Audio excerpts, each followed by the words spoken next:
Assim, qual é a minha questão com isso, né?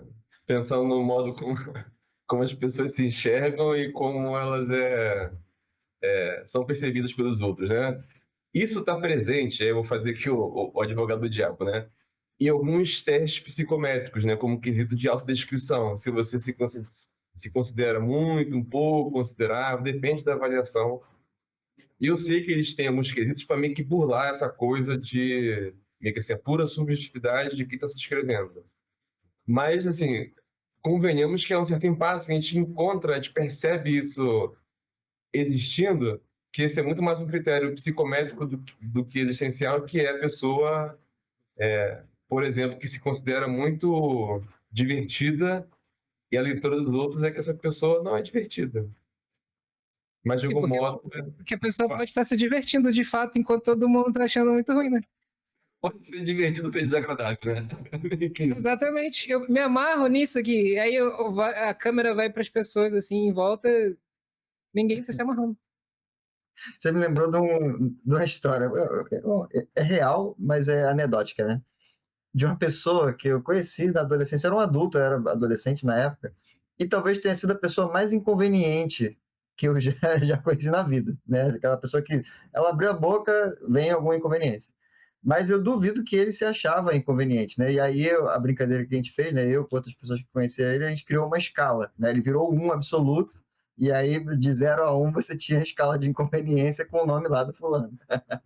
Pô, tu criou uma psicologia paralela aqui, é meio que isso que é psicologia, Não, né? Algum e é parâmetro. da psicometria, né? Porque a gente criou a escala. Esse aqui é o absoluto, é o 1, né? Não dá para passar dele. Mas entre o 0 e ele tem várias formas de ser inconveniente. Cara, e muito, olha o que eu Que é o lembrei aqui fim da agora. inconveniência, né? É muito doido porque isso me lembrou, né, quando a gente está, supervisando, de estudo e tal, essa diferenciação de que da matematização para a experiência, porque interessa meio que para a clínica, né? Porque parece que é difícil suspender esse olhar que a matemática ele é um critério, né? Não é pior nem melhor, mas é um critério. Porque aí eu fico pensando, o próprio modo como a gente pensa cronometrar o tempo, tipo, 1 minuto, 1 segundo, isso também é uma convenção, né? Ah, o tempo que o átomo de não sei o que vibra não sei quantas vezes tal. Isso também é arbitrário, igual a definição da pessoa inconveniente, quanto a definição do teste de personalidade sobre alguma coisa, né? Quer ver que vai ser muito doido, né? E o psicólogo tá no meio disso, no sentido de, digamos, esse conhecido do Guilherme vai lá pra terapia. E pra ele tá tudo bem. Aí o psicólogo fala, me conta aí da situação. E aí, sei lá, ele descreve a situação e o psicólogo pode pensar, pô, me parece meio chato, sei lá. E aí, por isso que ele tá no meio disso. Como é que você vai interagir com aquilo que a pessoa experiencia, com o que te atravessa e como é que você vai fazer esse diálogo, né? É bem provável que a experiência dele seja assim, pô, eu sou um cara divertido, irreverente, né? Eu tô fazendo comentários engraçados aqui enquanto os outros estão, sei lá, morrendo por dentro. E outra coisa que eu fico pensando, assim, né? Como é que eu faz pro outro conseguir ver isso que os outros estão vendo? Porque às vezes não é tão óbvio. Seja por ser difícil, sei lá, sabe quando você tem uma dificuldade, vou dizer assim, cognitiva, por exemplo, eu estou vendo aqui, estou vendo o teorema de Bhaskara, não sei o quê, tipo, eu posso ter dificuldade, algo assim, de enxergar porque não é tão óbvio, né? Eu penso que pode ter esse tipo de dificuldade, inclusive de enxergar algumas questões que são apontadas, como até uma certa, assim, resistência, não no sentido psicologizante, né? Mas assim, caraca, eu não sei se eu tô confortável, se eu quero ver desse modo, se eu discordo, né? Que aí o outro pode falar pra você, não, você é assim, pô, acho que isso é meio chato, né? E geralmente o que as pessoas falam, mas isso aí é minha personalidade, isso é ser autêntico, isso é ser verdadeiro. Que assim, pro outro é ser insuportável, é ser intransigente, é ser desagradável, né? Como é que faz o outro ver isso, né? Que eu penso que é um desafio, inclusive, da psicoterapia. Com esse tipo é, de atendimento, me lembra aquelas situações que as pessoas que atendem têm uma certa dificuldade mesmo de atender esse tipo de pessoa. Porque elas próprias têm dificuldade de lidar com essa pessoa nesse trato dela, de ver o mundo, de agir. Não, interessante é assim, se isso é questão pra pessoa, né? Porque se não for. Porque assim, dá pra ser autenticamente chato pra caramba, não tem problema.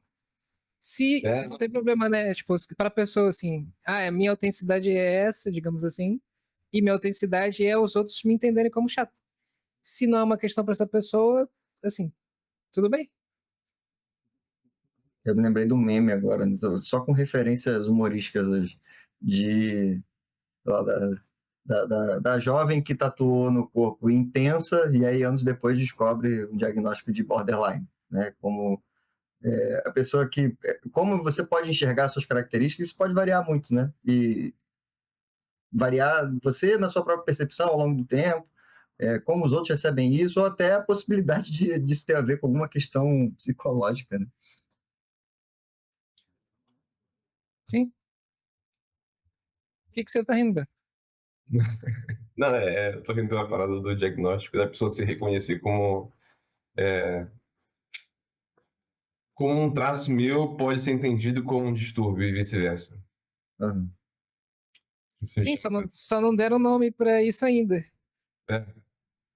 Mas só esperar, fica tranquilo que vai chegar. Não,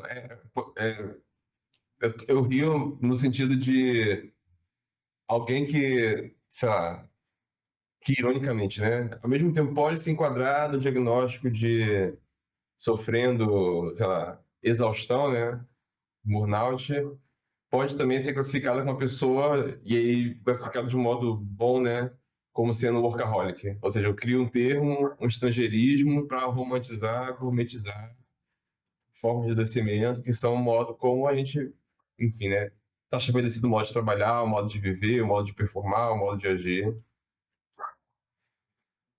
É uma armadilha, né? A gente vai pegando enfim, né? Essas definições, vai se apropriando delas como se fossem naturais, né?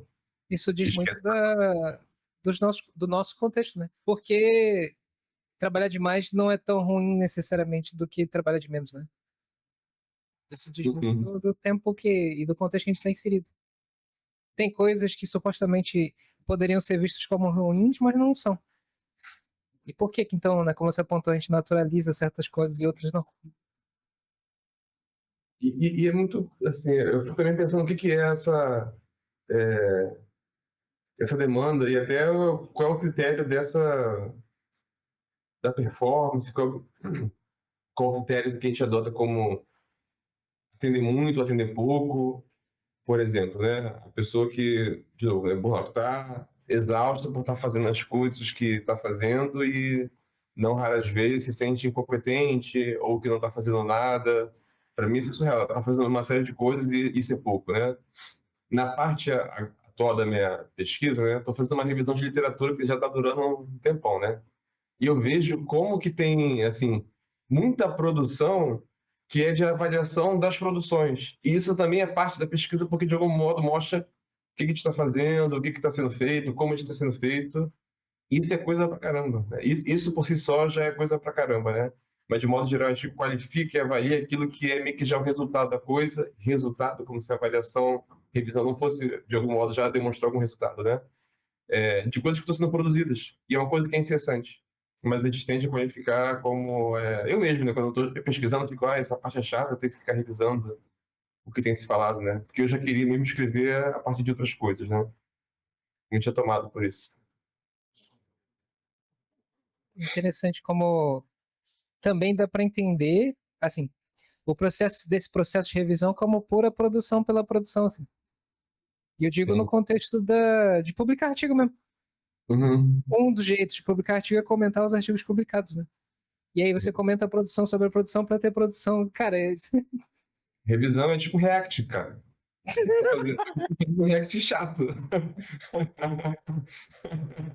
Quer ler artigo, quer você revisando. tá dizendo que não foi o Casimiro que inventou o React, né? Foram os acadêmicos.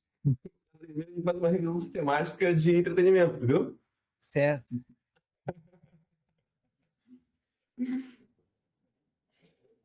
É, é. Porque tem. Por isso que eu falei de modos, né? A gente pode estar constantemente revivendo ou revisando coisas na nossa própria vida. Mas não quer dizer que a gente interage com elas de uma maneira. ah, esclarecida, assim. Elas só vão acontecendo. Dá para fazer revisões de literatura ou revisões de artigos da mesma forma. Não é uma questão de você tentar esclarecer algo ou intencionalmente fazer algo. É só produzir por produzir. Você está fazendo só por fazer. E, em geral, esse é o nosso estado de vida, assim. Por isso que chega na coisa de não se perceber sendo chato pra caramba. Porque esse é o seu estado natural. É muito difícil meio que se afastar a ponto de conseguir estranhar o próprio modo de ser. Antes do Guilherme apertar o play, eu tava comentando o programa lá do Jacan, o Pesadelo na Cozinha. As pessoas se inscrevem no programa porque o restaurante tá muito ruim. Precisa de ajuda. E aí o Jacan chega lá, todo episódio é igual. Parece que as pessoas não assistem o programa que elas se inscreveram, e pode ser isso mesmo. Ele chega lá e pede quase todos os pratos do restaurante pra experimentar. E não é porque ele quer comer tudo. Apesar dele ser voluptuoso, ele não come todas as coisas inteiras, assim, ele tá provando. E ele fala, tá ruim. Isso aqui tá ruim, isso aqui tá cheio de óleo, isso aqui não tem sal, isso não tem tempero, sei lá. E aí o cara fala inconformado, mas ninguém nunca reclamou. Mas, cara, a pessoa pode não gostar e não reclamar diretamente com você. Fala, cara, tá uma merda. Qual foi a última vez que alguém chegou na tua frente e falou, cara, isso que você fez foi uma merda? Não é, a gente não vive assim, em geral. Em geral, pode acontecer isso, né? Mas, em geral, a gente não vive desse jeito. Só porque alguma coisa não necessariamente ativamente se anunciou para você, não quer dizer que ela não esteja acontecendo. Não, a nossa cultura, e falando da gente, né, que é do Rio de Janeiro, mais ainda é muito ensaboado, né? Você fala assim, pô, vamos se encontrar, vamos marcar assim, e isso beleza, vamos marcar, a pessoa pode não ter a menor intenção de encontrar com você, mas ela não é direta, né? Em outros lugares as pessoas são mais diretas. E nesse papo eu tava lembrando de um tempo atrás que eu fui falar com vocês, não sei se vocês lembram disso, né? Eu fiquei com essa pulga atrás da orelha, né? Falei, pô, será que tem alguma coisa no meu jeito de ser que é muito óbvio para todo mundo, mas eu não vejo? Vou perguntar para meus amigos de décadas e que são psicólogos, né? Esses caras vão ter que me falar se eles estão vendo alguma coisa, né? E eu fui perguntar para vocês. Quando o Guilherme me perguntou, eu falei, então eu tava esperando você perguntar, eu puxei minha pasta de 17 volumes sobre... Então, peraí, vou pegar um arquivo aqui. Tava esperando só essa oportunidade. Calma aí, então, agora tu escuta. Não, eu tava esperando a intenção vir de você, né? Eu não queria parte de mim, assim. Mas não é uma coisa que acontece em geral. Tanto a intenção de querer perguntar, quanto ter alguma resposta. Pois é, né? E esse da resposta que quando deu o exemplo do Jacan, né? Que eu acho curioso a pessoa que tipo, cara, ele pede, meio que eu leio assim, né? Ele pede ajuda pro Jacan, né? Aí o cara, tá, vou te ajudar. Mas assim, a pessoa entende que ajudar é só dar não, tá indo bem, é isso aí, né? Como se a ajuda não envolvesse também crítica, né? Tipo, a pessoa que vai, sei lá, no personal trainer, no nutricionista, no psicólogo, e só quer receber aquilo que ela concorda, né? E aquilo que, de algum modo, vai na direção oposta do que ela esperaria, ela não quer, né? Não quer, mas por que você pede ajuda, então, né? Se você não está disposto a se abrir a isso, né? Qual o Que tipo aí de acho que é a ajuda, mesma coisa. qual o tipo de ajuda que a pessoa espera, né? Pois é, né? Qual outra coisa? Você falou que tem uma outra coisa? Você ia falar outra coisa? Não sei, não entendi. Não, beleza, beleza. É assim, pô, a pessoa, né? Você falou nutricionista, ele vai no nutricionista, o nutricionista faz todo lá a alquimia do nutricionista e tal, conjura uma dieta pra pessoa, até com uns brinquedinhos, assim, umas paradinhas meio docinhas pra eu comer de vez em quando. E aí a pessoa se incomoda, tipo, pô, eu tenho que seguir a dieta então, né? O que a pessoa esperava, né? A pessoa se inscreve na academia, só que para ter resultado ela tem que ir pra academia. O que a pessoa esperava? A pessoa vai pra terapia e tem coisas que não são confortáveis de dizer. Às vezes até o próprio terapeuta, isso de vez em quando aparece durante supervisões, acho que não tá fazendo certo porque o paciente não saiu meio que alegre da consulta. Como se o sucesso da terapia fosse fazer a pessoa sair todo dia alegre da consulta. Mas não é necessariamente a ideia de sucesso atrelada exclusivamente a isso, né? Tem um montão de outras coisas envolvidas. Inclusive a outra pessoa nesse processo, seja na nutricionista, na academia ou na terapia. Eu fico pensando que também o próprio modo como cada um, sei lá, recebe isso é uma questão também, né? A gente tem experiência própria, assim, fazendo pesquisa, supervisando, dando aula, que nem sempre um apontamento ele é bem recebido, né? Seja pela pessoa pessoalizar aquilo que está sendo pontuado, ou até quando a coisa é pontuada pessoalmente, mas no sentido construtivo, né, da crítica construtiva, isso também não ser bem acolhido, né? É essa coisa do o que que a pessoa esperaria que deveria ser interação se eu vou na academia, eu tenho que fazer tantas séries, né? Ah, acho que você está fazendo uma execução errada. Ah, você está criticando uma execução? Tipo, seria um problema se eu estivesse criticando, né? Ah, estou na supervisão e eu acho que você está interpretando. Ah, mas isso aqui eu acho que é assim, né? Mas eu talvez penso que você poderia ver de outro modo, tal. E aí isso já gerar um certo desconforto de eu tô expondo um defeito, uma inaptidão, sabe? Por que que recai nesse local de já local reativo, né? Por que que recai nessa coisa meio que reativa, né? Tem muito ego, né, envolvido nessas paradas. Tô falando no sentido, sei lá, zen da coisa, assim, muito ego envolvido. E o que é doido, né? Porque assim, a gente acompanha isso, nós três, cada um a seu modo, assim, né? Que mesmo em ambientes mais rígidos, mais metódicos academicamente, até em ambientes mais descontraídos, como por exemplo o que a gente se propõe a fazer geralmente, isso também aparece. Tipo, eu penso que não é uma coisa que é só o manejo de quem está conduzindo, digamos assim, né? É uma coisa que ela vai se expressar em diferentes camadas, em diferentes contextos, que é essa coisa de como é que eu aponto algo para o outro e como é que ele acolhe isso, como é que ele está, porque isso não é uma coisa que eu controlo, né? Que foi uma conversa que a gente já teve em algum momento também entre a gente sobre como é que eu consigo comunicar algo para o outro, que também acho que é uma habilidade do que o psicólogo ele vai conquistando assim, né? E vai construindo, conquistando não no sentido de pronto, alcancei, tem algumas etapas que eu vou, pronto, agora não perco mais, né? Não, mas é de ir construindo mesmo isso. E ir construindo a cada encontro, tem isso. É porque é uma coisa que a gente se envolve muito, né? Porque a gente aposta muito nesse formato de grupo, seja grupo de supervisão, grupo de estudo. O Coexistenciais é um grupo, né? Tá aqui nós três na tela. E se comunicar sempre envolve isso. É, meio que como eu me percebo e a possibilidade como o outro se percebe e esse encontro, né? Se comunicar se dá nesse encontro. Então, a gente tenta sempre se atentar muito a isso, por exemplo, quando está comunicando algo para o psicólogo enquanto na nossa posição de supervisão. Porque a gente entende que é quase como se fosse uma coisa meta, né?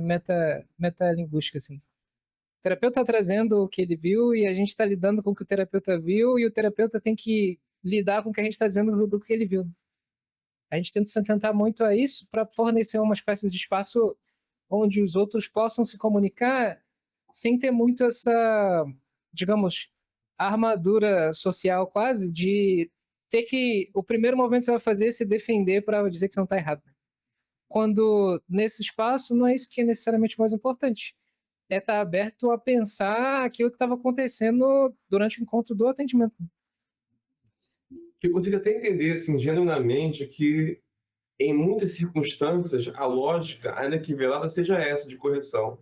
Tipo assim, eu vou falar uma coisa, eu vou estar expondo um erro, eu vou estar sendo corrigido, eu preciso entender de onde vem isso, né? Não é simplesmente a pessoa se resguardando, né? Mas, ao mesmo tempo, é muito curioso que isso também se apresente em ambientes que têm a proposta de ser mais leve, né? Que têm a proposta de ser mais menos diretiva, menos hierárquico, mais colaborativa, que é um desafio. Às vezes eu fico me questionando assim, tanto em atendimento quanto em supervisão, cara. Será que eu não estou conseguindo mostrar o que eu estou vendo, assim? E quando eu falo que eu estou vendo, não é que eu estou vendo melhor, porque eu estou vendo alguma coisa que parece que o outro não enxerga, assim, né? Ele tem um ângulo aqui que eu quero apontar e parece que o outro não vê, assim, né? E aí eu penso que tem uma coisa que não é só dificuldade, igual eu comparei antes de cognitiva, digamos assim, né? É uma certa resistência no sentido de não concordo com isso, eu não quero ver dessa maneira, ou ver dessa maneira implicaria em admitir abrir mão de alguma coisa que para mim é importante, né? E aí, pô, caramba, como é que eu vou atender, como é que eu vou escutar se eu não estou disposto a abrir mão disso, né? Me debruçar ali, pô, com a descoberta do que o encontro do que a escuta pode me revelar. Porque essa é a parada, no fim das contas, né? E você vê, né? A gente, quando a gente está em supervisão, a gente faz algo parecido com o que a gente está fazendo agora. Conversando abertamente, a gente já falou de filosofia zen budista, cultura pop, psicologia, teste psicológico, escala, revisão da literatura, piadas e caramba, né? Como é que é? Eu tava lembrando, enquanto vocês falavam disso, de como, dessa questão, né, de como comunicar as coisas, eu tava lembrando o que ele fala sobre o método dele de comunicação indireta, e que ele é indireto de propósito, porque ele considera que verdades existenciais, verdades subjetivas, a gente poderia dizer, só podem ser comunicadas dessa forma. Se você tem um campo da nossa vida que é de verdades objetivas, sei lá, das forças da física, do, da, da, do conhecimento necessário para subir um prédio, por exemplo, que você consegue comunicar objetivamente. Agora, como que você vive a sua vida, o que pode ser importante para alguém ou não, isso é difícil de falar. Ele acho que chega a dizer, né? Tipo assim, não dá para falar diretamente. A gente tem que. E aí ele tem uma outra imagem também que eu acho muito boa, que é enganar até a verdade, né? É como se você, como uma criança, né, que chega e te pede alguma coisa, você fala assim, eu quero doce, quero doce. Não, sei o quê. Não, peraí, a gente vai pegar o doce, vamos por aqui, ó. Aí você vai dar a volta e mostra alguma outra coisa para ela lá, né? E quando ela vê, ela já tá lá, né? Mas foi indireto. Pô, e essa coisa da comunicação indireta é muito válida, assim. Se você for falando, eu lembrei, eu não lembro onde que tá esse... Tem um aforismo do Nietzsche, que eu acho que é na Aurora, tipo um dos livros dele, né? Aurora. Que ele fala uma coisa que eu fiquei assim, caramba. É tipo assim, tem gente, ele tá falando, né? Que, por exemplo, tá andando na rua, ela vai ver alguém rindo, ela vai poder assumir, tá rindo de mim. E aí vai falar, ela assume isso por conta de talvez alguma questão que para ela, o meio que imediato, faria ela deduzir que ela é motivo de riso e, portanto, é motivo de chacota e, portanto, é motivo de... Tipo aquele personagem lá do Dostoiévski no Nota de Subsolo, né? Meio que já assume que ele está sendo criticado, né? Aí fala, ou então a pessoa pode ver alguém rindo quando olha para ela e pensa, poxa, que legal, eu fiz alguém sorrir, eu fiz alguém alegre. Aí ela já vai se dando crédito por isso, ou vai ficando simplesmente feliz, né? Ele vai falando que independente de qual seja o motivo, né? Em todos esses casos que ele vai escrevendo, eu não lembro, eu estou parafraseando aqui, tá? Vai depender do modo como a pessoa está em relação aos seus afetos, né? Em relação a como ela está se articulando com o mundo, né? Aí eu lembrei disso porque isso que você trouxe do Kierkegaard, Guilherme, me lembrou um pouco isso, né? Tem coisa que eu vou dizer para o outro e um modo de não resolver, né? Mas talvez de lidar com esses afetos do outro é não ser tão direto, né? Para tentar me aproximar do modo comum, que é o que a gente tenta fazer, né? Que nem sempre é fácil, né? Quer dizer, por isso que eu acho que é uma fórmula, né? É uma tentativa de fazer o outro se aproximar de algo que talvez não seja tão óbvio, não seja tão simples, fácil, acolhedor de ver, de enxergar. Pô, me lembrei de uma experiência minha. Uma vez eu fui assistir um show de uma gravação de um DVD de uma cantora lírica e tal, que eu e a Roberta a gente gosta muito e tal. E aí o show, como era uma gravação de DVD, tinham lá as pessoas no palco, ela cantando, tocando e tal. Só que a gravação do áudio já estava feita, né? E aí o produtor veio e tinha plateia, né? E a gente sabia que era um playback, né? Mas aí veio o produtor e falou uma parada que mexeu muito comigo, né? Ele falou assim, ele citou alguém que já disse isso antes dele, falou assim, ó, como a Natasha, né, que era cantora. Tu bem sabe, porque ela se expressa muito bem corporalmente, né? Tem uma presença de palco muito boa. As pessoas escutam o que elas veem, né? Então a música está gravada, né? Mas se ela simplesmente pegasse o microfone e ficasse aqui e cantar, isso tem um efeito nas pessoas, né? E aí eu fiquei pensando, nossa, como aquilo que a gente escuta é também o que a gente vê e é o que a gente pode, né? Assim, as pessoas eu acho que vão ter diferentes níveis de apreciação da música a partir do que elas conseguem, do que elas podem escutar, né? E acho que isso dá para extrapolar para essa questão, né? De quando a gente está tentando se comunicar com alguém, geralmente as pessoas escutam o que elas estão vendo e o que elas podem. Por isso que o cara chato vai se achar maneiro, É, porque é o que ele consegue ver naquele momento. E às vezes é difícil mostrar para ele que ele está sendo chato. Desagradável. E essa é uma das coisas interessantes de pensar uma espécie de compreensão a partir do grupo, né? Porque o grupo extrapola isso de alguma forma. Porque vai ter várias perspectivas em relação àquilo que está sendo apresentado. Eu tenho um montão de coisa que eu não posso ver sendo vista pelo outro e vice-versa, assim. É quase como se compor uma espécie de meio que realidade, como eu tô dizendo, a realidade virtual, que é a dos óculos, assim, onde você pode ver meio que em vários graus, assim, não vou dizer 360, mas em vários graus. Porque, sei lá, isso vai do aquilo que é possível para outro, como o Guilherme apontou. Às vezes, um participante do grupo fala sobre, sei lá, um jogo de videogame que ele jogou, que lembra, e eu lembro disso que eu falei, nossa, nunca tinha pensado nisso. Às vezes fala uma questão de esporte que eu também não estou muito envolvido. Não tem como eu saber, porque não é possível para mim. E tem coisas que são possíveis para mim que não são possíveis para outro. E o grupo se complementa nesse sentido, assim. Para poder apontar o que é possível no possível do que é nosso, assim. Eu acho uma coisa que é muito curiosa, né? Que tudo isso que a gente está falando, né? Enfim, né? Do que é possível enxergar, do que são esses impasses de enxergar ou não, né?